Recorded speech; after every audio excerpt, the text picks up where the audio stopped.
Ingatlah. Karena banyak orang yang lupa, maka disuruh Allah Subhanahu wa taala mengingatkan. Idz qalat imra'atu Imran. Ingatlah ketika istri Imran. Nama suaminya Imran, nama istrinya Hanna. Ingatlah ketika istri Imran berkata, apa kata dia? Rabbi, ya Tuhanku, ya Rabb. Setiap orang mengatakan ya Rabb, maknanya tiga. Ya Rabb, wahai engkau yang menciptakan aku. Ya Rabb, wahai engkau yang mengatur hidupku. Ya Rabb, wahai engkau yang memberi aku rezeki. Makanya kalau hati kita sedang ragu tentang rezeki dan pengaturan, ada yang salah dengan hidup saya ini, kenapa seperti tidak diperhatikan Allah? Orang selalu berkata, ya Rabb, engkau yang menciptakan aku, engkau yang memberi aku rezeki, engkau yang mengatur hidup.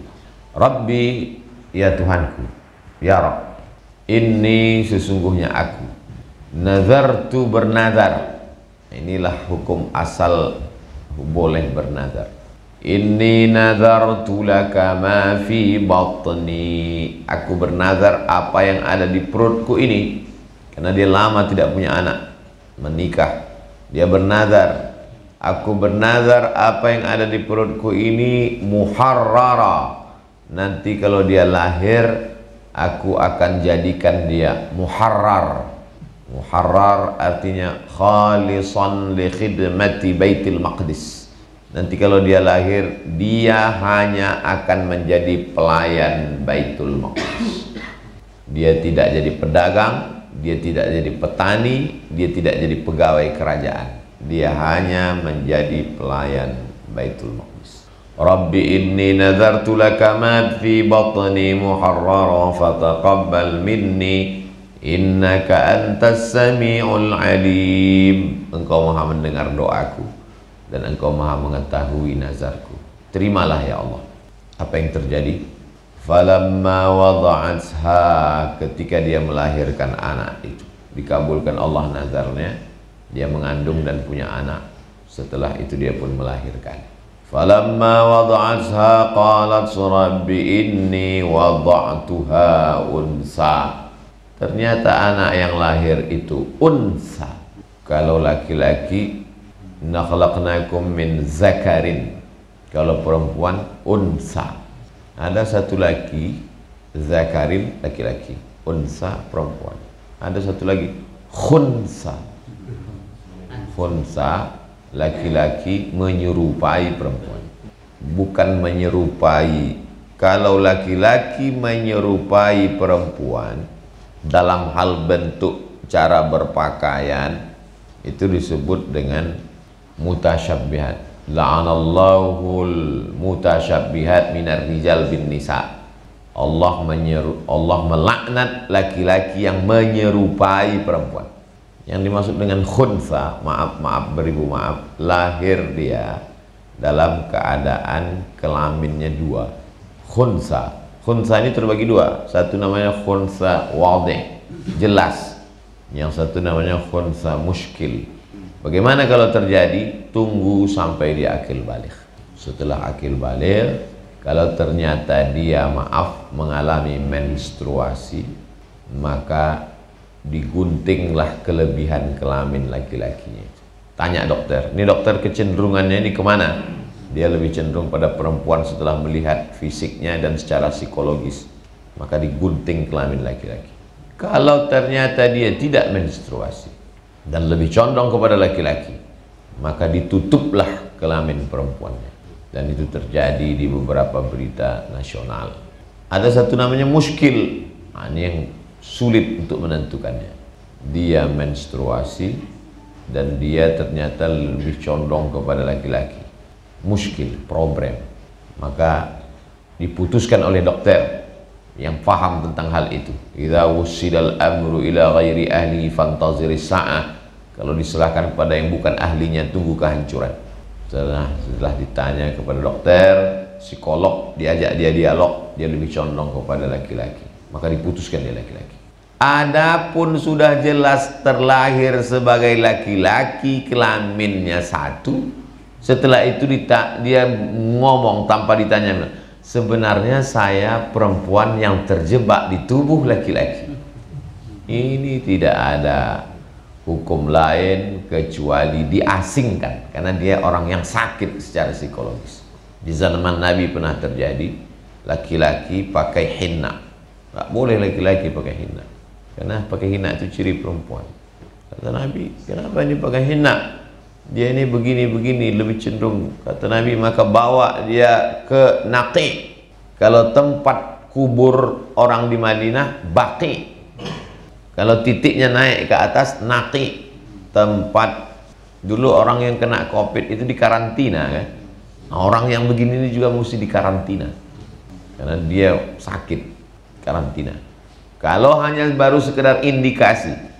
Tapi kalau sudah melakukan perbuatan umat Nabi Lut, man wajadtumuhu ya'malu amala qaumi Lut, kalau tertangkap melakukan perbuatan umat Nabi Lut, nama kampungnya Sadum, perbuatan orang itu Sadum, maka dinisbatkan ke Sadum, sodomi.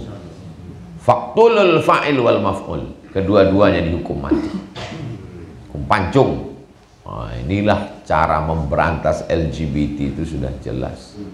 Tidak ada tawar menawar. Kalau dilaksanakan hukum itu, selesai LGBT itu. Pancung kepalanya, sehat langsung insyaallah. Yang tertular itu sehat. Falamma wada'atha, ketika dia melahirkan anak, Rabbi inni wada'tuha unsa, ternyata saya melahirkan anak unsa, perempuan. Kenapa dia lapor? Karena yang menjadi pelayan Baitul Maqdis itu laki-laki, sedangkan anak yang dilahirkan perempuan. Walaysa dzakaru kal unsa, laki-laki nggak sama dengan perempuan. Wa inni sammaituha Maryam, aku beri nama anakku yang perempuan ini Maryam. Wa inni u'idzuha bika wa dzurriyyataha minasyaitonir rajim. Aku berdoa kepada Allah supaya dia dan anak cucunya dijauhkan dari syaitan. Itulah kenapa anak ini punya anak, Maryam ini berikutnya nanti akan punya anak laki-laki namanya Isa, dan anak itu tidak diganggu setan. Waktu lahirnya nggak nangis. Nabi Isa itu waktu lahir nggak nangis, karena setiap anak yang lahir itu nangis karena pusarnya ditusuk oleh setan. Nabi Isa tidak menangis karena tidak bisa ditusuk oleh setan. Kenapa? Karena doa dari Hannah. Doanya, inni u'idzuha bika wa dzurriyyataha minasyaitonir rajim. Itulah maka bagus doa itu dibaca oleh ibu hamil supaya anaknya tidak diganggu syaitan. Sebagaimana Allah menjaga Hannah, begitu jugalah Allah akan menjaga keturunannya. Itu namanya tabarruk, tayammun. Sebagaimana doa itu dulu dipanjatkan oleh Hannah sehingga Allah menjaga Maryam dan Isa, begitu jugalah diharapkan si ibu hamil itu akan terjaga janin anaknya oleh Allah Subhanahu wa taala. Wa inni u'idzuha bika wa dzurriyyataha minasyaitonir rajim fataqabbalaha rabbuha biqabulin hasanin. Allah Subhanahu wa taala menerima doa dari perempuan yang solihah bernama Hannah tadi, biqabulin hasanin. Itulah mengapa selesai doa biasanya qabul. Ini asal. Yang disebut qabul ini bid'ah, makna qabul itu selesai. Fataqabbalaha rabbuha biqabulin hasanin wa ambataha nabatan hasana. Tumbuhlah dia dengan pertumbuhan yang baik. Fakaffalaha Zakaria, dia diasuh oleh Zakaria. Maryam punya ayah namanya Imran. Imran ini meninggal waktu Maryam masih kecil. Lalu siapa yang mengasuhnya? Fakaffalaha Zakaria, dia diasuh oleh Zakaria. Zakaria ini siapa? Zakaria ya Nabi Zakaria. Nabi Zakaria punya istri, Imran punya istri. Istri Imran dengan istri Zakaria saudara kandung. Kalau di Sunda hubungan Zakaria dengan Imran ini apa? Apa namanya itu? Nggak tahu apa namanya. Nah, kalau di Jawa apa namanya itu? Haji Tono apa namanya itu? Haji Tono menikah dengan perempuan. Kemudian Mas Faiz nikah dengan perempuan. Perempuan ini adik kakak. Lalu kalian apa? Saudara Isan, saudara Iman. Ikhtilaf ulang. Ada yang bilang misan, ada yang bilang ipar. Begitulah hubungan Zakaria, istri mereka adik. Ninggal Zakaria, ninggal Imran. Lalu siapa yang ngasuh? Semua mau ngasuh. Kenapa semua orang mau mengasuh Maryam? Karena karena Imran pendeta mulia, dihormati di Bani Israel. Akhirnya semua mau ngasuh. Kami yang ngasuh Maryam, kami yang ngasuh Maryam, kami yang ngasuh Maryam. Bagaimana caranya biar supaya selesai dari konflik ini? Wa ma kunta ladaihim idh yulquna aqlamahum ayyuhum yakfulu Maryam. Muhammad sallallahu alaihi wasallam tidak berada di antara pendeta-pendeta Bani Israel ketika mereka menyampakkan pena mereka. Pendeta itu kan menulis Alkitab itu pakai pena, menulis Taurat pakai pena. Penanya itu dari bulu ayam yang ujung yang zaman dulu dawat namanya. Kalau ada santan itu dawat. Jadi cara mengundinya, semua penulis Alkitab memasukkan, semua penulis Taurat memasukkan penanya ke dalam air. Pena itu kalau dicopot bulu ayamnya berat, nyemplung ke dalam, masuk ke dalam. Siapa nanti yang ngapung ke atas, maka dialah yang menang. Semua kamu mau ngasuh Maryam? Ya, oke. Semua penanya. Wa ma kunta ladaihim idh yulquna aqlamahum. Kau tidak berada di antara mereka ketika engkau mencampakkan penamu ke dalam air. Ayyuhum yakfulu Maryam. Siapa di antara mereka yang akan menjadi bapak asuh Maryam? Ketika semua mencemplungkan, tiba-tiba satu yang muncul ke atas. Yang menang itu adalah Zakaria. Kafalaha Zakaria. Akhirnya Zakaria lah yang menang, yang mengasuh. Kullama dakhala 'alaiha Zakaria al-mihrab. Tempat Maryam tinggal itu namanya mihrab. Mihrab selalunya di musola, di masjid. Anak-anak jangan main di mihrab ya, itu tempat imam. Biasanya ini tempat mihrab, bukan mihrab ini yang dimaksud. Mihrab artinya tempat khusus ahli ibadah yang dia tidak ada kerja lain, hanya melayani tempat ibadah, beribadah kepada Allah SWT. Nggak boleh keluar. Maka Maryam pun ditempatkan di mihrab. Kullama dakhala 'alaiha Zakaria. Setiap kali Zakaria datang mau ngontrol keponakannya. Ini kan ponakannya nih, ponakan istrinya. Wajada 'indaha rizqa. Dia lihat di dalam itu banyak rizqa. Apa arti rizqa? Rezeki. Sekarang lagi viral rizqa, buaya rizqa. Rizqa.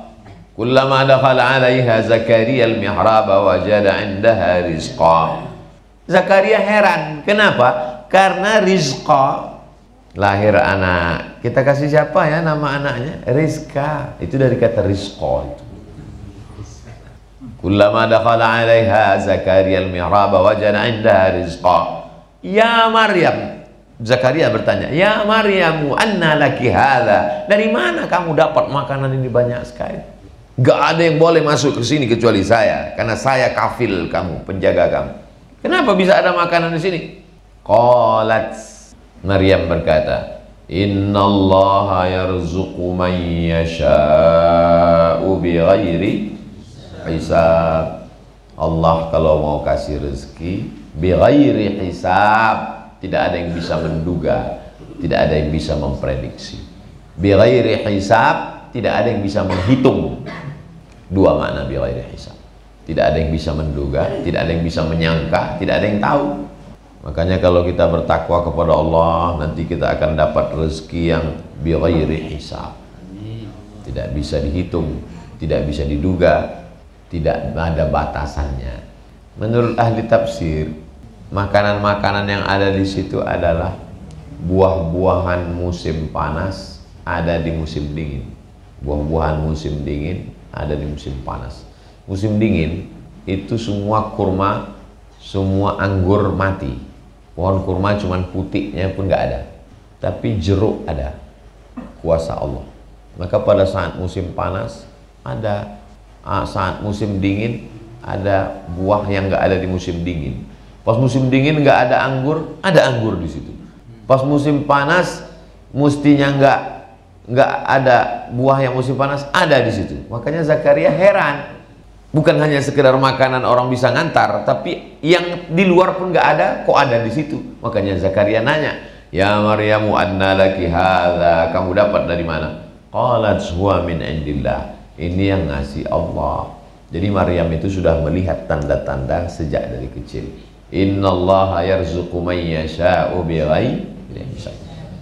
Apakah mungkin orang Islam menghina Maryam? Tak mungkin. Apakah mungkin seorang muslim melecehkan Nabi Isa? Tidak mungkin. Maka orang muslim memuliakan Maryam dan memuliakan Isa, tapi tidak sampai mengangkatnya menjadi Tuhan.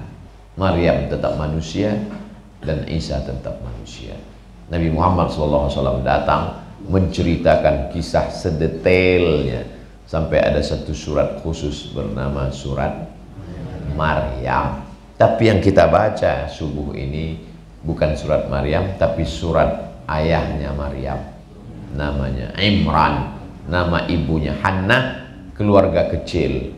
Ayahnya Imran, ibunya Hannah, anaknya Maryam. Keluarga bahasa Arabnya Ali. Allahumma sholli ala sayyidina Muhammad wa ala Ali kama shallaita ala Ibrahim wa ala Ali Imran. Keluarga Imran, Hannah, Maryam. Kita disuguhkan dengan cerita keluarga Imran. Al-Fatihah, Al-Baqarah, Al-Imran. Begitulah Allah menempatkan cerita ini di awal, supaya kita tahu kedudukannya, supaya kita mengambil iktibar dari pelajaran. Itu yang dapat kita bahas pada subuh ini. Mudah-mudahan berkah. Ada yang ingin ditanyakan, kita bahas dalam tanya jawab. Terima kasih. Wassalamualaikum warahmatullahi wabarakatuh.